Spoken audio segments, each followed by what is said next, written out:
we really believe we are a family. We know we're a family, and we know that you all are, we're all in the family together, and nothing makes us prouder than being a part of the Boettcher family. And whether you enter that family as a scholar or as a staff member, I wasn't privileged enough to be a scholar to the rest of my life. I will treasure the fact. Oh, we've got the family tree showing up here. It's a little ahead of my speech.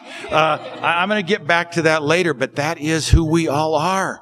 All of us join the family in different ways, and I'll get there momentarily. So I'm going to go back on script now. Staff doesn't have to stand up here and be feel like they're on display, but thank the staff and the volunteers. My gosh, all of you that were in the Festival of Ideas last night at the Botanic Gardens, the career roundtables, the breakout sessions, the State of Colorado luncheon things, and all the stuff that's going to happen tomorrow. It really is a family, and part of the thing that is so special about it, it's so diverse. I looked at the menu of activities, and I'm saying, my gosh, I can only go to this one thing. I'm very upset that you didn't give me the opportunity to go to more of the sessions. I didn't get to drink beer. I didn't get to make cheese. I missed out on some of the really terrific things. I do want to mention a couple folks in particular. Alex Ruley and Kara Penn. If you're here, raise hands wherever you are. Kara's over here. Where's Alex? They're the current co-chairs of the Alumni Steering Committee. And what you saw and recognized this morning, they prepared handouts on the upcoming opportunities for continued connection and engagement. So please make sure they're on the tables all around, that you grab one of the handouts, and that you continue to be connected. I can't tell you how excited we are. I can't tell you how excited the board is to take this energy and create something even greater.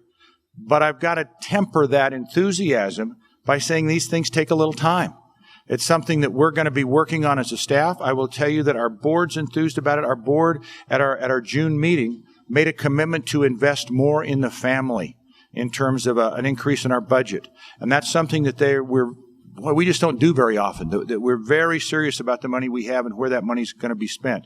But the board recognizes it, and they said, we want to put more money into activating and engaging the family. Get myself back on track here.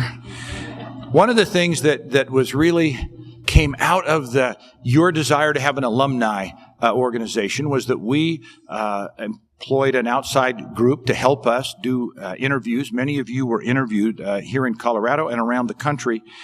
And we found out some interesting things. We found out that we really had a group of folks who wanted to be connected, that they wanted to find ways to get together. And that shows us, or brings us, we'll do now we'll pull us up to the family tree here. And we do have 4 legs under our stool of what we do. We give capital grants, and then we have 3 other programs: the Boettcher Scholar Program, the Colorado Boettcher Teachers Residency Program, and the Webb Waring Biomedical Research Awards. 3 of those, think about them, are investments in mines. The capital side is in buildings like this one, but the other 3 are all in mines. And so that's where we talk about, and we showed this to the board at our June meeting.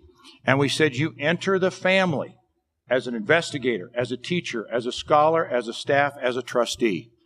Doesn't matter how you get in the family, but once you're in the family, you're in it. And when you're in this family, there's a lot expected of you, because you are all, whether you're a teacher, investigator, or a scholar, or a staff, or a trustee, we seek out excellence. They may have not seeked it out maybe when they hired me, but from one time I was there, we just seek out excellence. We have Boettcher scholars working for us. We have the most highly qualified staff of any foundation in the state. I would put our board against any board in the state of Colorado, and I'd put the people that we've invested in against any out there. And if you think about a foundation taking its assets and investing in the best and brightest people they can find in a state, and saying we're going to invest in them in a crucial time in their life. In a scholarship, it's in time when you're in college. But for a researcher, it's a critical time. They've already got the doctorate degree, but they have yet to get their first National Institute of Health funding. And they're struggling. The universities don't have the money to continue paying research dollars for them. To be able to bridge them into their first funding from the federal government is a huge support to them. So to say that we have all these really outstanding folks there and then finding a way to all work together is really incredible. And one of the next things we found out was there's a life cycle out there. And we've got a slide for that. So we talk about the Boettcher Extended Family Life Cycle. And you enter it up here as a perspective. So that's you all out there when you were juniors in high school thinking about applying for a Boettcher scholarship. And we have recruiting events. It is teachers when they apply for a teacher's program. It is trustees when we're thinking about who would be the next trustee. It's a staff person when we're thinking about who do we hire. We are going to be more thoughtful about the people, about how we talk to folks, about the expectations we set from the day we say, do you want to join the Boettcher family? When you say, yes, I want to join the family, you become a current member of the family. Current members when we're investing in you. I'm still a current member then because they're investing every month in me in a salary. Those of you that are in school, it's the investment we make while you're in college. Teachers, it's during your training program. That is the time that we're going to have an opportunity to relate to you most directly. Particularly those that are in the colleges and universities, we have an opportunity to have programming while you're there. We have folks on campus. We're going to be doing more of that than we've ever done. We're looking at opportunities to bring the entire class. Think about it. Not only are there the 40 of you each year, that makes 160 of you that are in college at any one time. But you're scattered across Colorado. And we've repeatedly heard that one of the things missing is, gosh, we met everybody at orientation. Maybe we see some folks at a holiday party, but we don't see folks other than that. So we're going to find ways over the next few years to begin to bring the 40, the 160 together during the school year and get you all to know each other better than we've been able to do in the past. We're also going to go out to those teachers and those investigators, and we're going to start to engage them with our scholars so that there will be internships, opportunities for those of you that are in science in the labs of the scientists. The scientists are already telling us that they're willing to go into the schools where we have our teachers and teach a science class. Not so much to teach how to do a particular science project, but to show a student you could do what I'm doing today if you study hard. That's a way for everyone to have give back. But again, everyone in the family is going to be expected to give back. Give back more than the typical person would because we're all given lots of great gifts. Then we have the young alumni stage, and that's sort of when we're first out. We've graduated from college, we've got our first job. We know that we're trying to establish ourselves. Maybe we can't do as much as we might do later, but we also know that this generation of young people so wants to give back and is so excited about being connected that we're going to help provide that connectivity, and we're going to put you together and provide opportunities.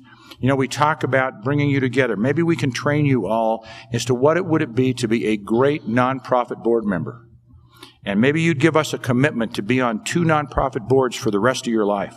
Well, if you would do that, and I think you will, 2,500 of us times 2, that's 5,000 nonprofit boards we'd be on one time. And I don't care whether you're in college. I don't care whether you're a young alumni right out of college. There are boards of nonprofits that are out there dying for bright people who have some training, who have the desire to give back, and we could be a clearinghouse for that. Again, it's a way to provide engagement. We go out of young alumni into the professional side. By golly, that's when you're out there knocking the ball out of the park. You're making the big dollars. You've got the family now. You've got either the house in the suburbs or you've got the loft in Lodo. I don't know which it is. But that's the time when you've got a different opportunity to give back. You're now at the epitome of your career. You can be a leader in different ways that you can't be when you're first a young professional. And then you get into the sort of the mature leader standpoint, which is sort of where Tim's getting to here fairly quickly. And that's maybe when you're looking for that next or that last really exciting challenge in your life. And we think there are connectivity ways for us as a foundation to be involved much more with all the different generations of scholars. So we'll be looking to do some programming for scholars that are in the young alumni stage, for scholars that are in the professional stage, and scholars that are in the mature leader stage, and also ways to bring all of them together. That's one of the things I repeatedly heard today. I was so excited. So many of the 2013 scholars said how neat it was to meet people, those old folks from, back in the day, and to hear from them. We love it. I mean, I think we get energized from it, and I think it's interesting to realize that there are folks who've gone before us, and if we don't put those folks out there and put us together, we don't, it's hard to get there. So we are strengthening our investment in our minds. We're directing more resources to that, and we see programming as an opportunity to remain nimble, to participate in the future, and to develop innovative strategies and galvanize individual scholars to better influence their specific communities in Colorado and beyond. And I think it's much like Charles and Claude Boettcher thought when they started supporting scholars in 1952. Would it turn into a substantial return on investment through their collective impact? Would it happen? Russ said it today. Absolutely it happened. But we think we can amplify it. We can take the new technology and we can turn up the volume to where you can't imagine. It's going to be like a swarm of bees around a problem. And we're going to go from one to another, and we're going to solve it, and we're going to pass it along to the rest of the world. And there's going to be a recognition of what this group has done. And I think there is going to be a new term, not yet invented, that's going to symbolize what Boettcher scholars do when they do something together, and other groups are going to say, wow, this is something we want to emulate. And so if anybody has an idea for what that new name is for the Boettcher scholars as a collective swarm, just pass it on and let us know. They're already coming, huh? So just imagine 60 years from now, a network of 2,500 extended family members, exceptionally talented, incredibly well-trained, and extraordinarily connected through whatever new technology defines the day, joining together to solve problems throughout Colorado and the world. We want to pair your gifted minds with your eagerness for taking action and enable you to better work together, to come up with innovative solutions that can then be put to work, solving the problems that you face in your communities across the globe. Now, that's a broad vision, and it's going to take some time for us to get there. As I said, it isn't tomorrow. I've had so many people say, this is great, when are we going to do it again? Well, I tell you, we got to sleep for a few days, and we'll think about when we'll do it again. It probably won't be next year. It might be in 2 years we'll start to bring folks together, but we'll bring folks together in different ways than we have in the past. But we do have a couple of new exciting things we want to talk about. So the next is our purpose statement. Did I miss that one? I got it. I said it. Okay. So we've got a challenge for you here.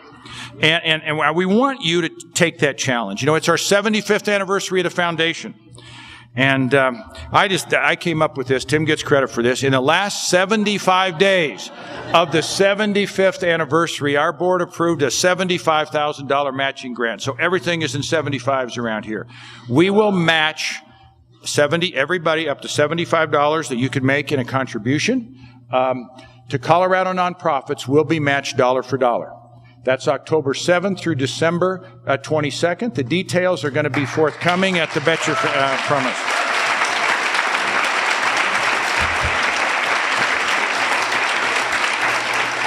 Julie LaRudis, put your hand up, Julie. Everybody sort of met Julie. That's our director of grants. Julie's going to be in charge of figuring all this out. There are some things on the tables that you can pick, flyers, but think about it. It's a chance for you to give back and have the foundation double your money. We don't want it to be one person who steps up and says, okay, I have a lot of money, I'll do $75,000. We want it to be the swarm of scholars out there saying, I want to participate in this. And if it's, $25, that's fine. We're going to figure out how to make this happen. It has to be to Colorado 501c3s. It can't be, my friend wants to go on a ski trip, so I'll give you some money and you'll match it. But, we will make that work. There's things like Colorado Gives Day, and we have lists of the grants that we make. We will be getting you details on how to do it. So just really want folks here to participate in that. Talk to the other Boettcher scholars you know. Encourage folks to do it. You're going to be hearing a lot from us. And let's see if we can't reach that goal of $75,000. So that's number one. Next, I want to have a call to action. We want to challenge you to achieve your best intentions. They're there. You all are very high achievers. Set that bar as high as you can set it, and we're going to challenge you to achieve it. It's been our intention to encourage you to continue to reach your goals in philanthropy, leadership, and service. Share your goals and results with the foundation. This works when we connect with each other. When we can show an example. Somebody can do this. Somebody else can do that. It's again what Russ's talk this morning was so meaningful. It is. We know we can do it. We sort of have this inner feeling because that's who we are. But the Boettcher family, through Claude and Charles and Charlie, gave us this gift that's more than money. They gave us this gift that says, you are chosen. You're chosen to have this opportunity, and with it comes some support. But let's just go out there and take advantage of it.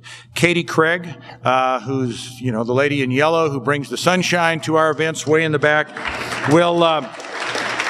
she'll be following up with a survey. So you're going to get a survey about 6 months from now. There's going to be other communications as to how we can do these things.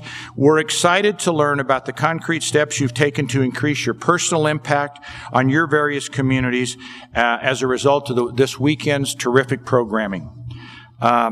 If there's one thing that we've learned in 60 years, there's not a force on earth that can rival a group of committed, multi-talented individuals that share both your high levels of achievement and your dedication to leadership and service. So get out there, surprise us, we dare you, and let us know what's happening. So I want a big round of applause for all of us here today. Thank you.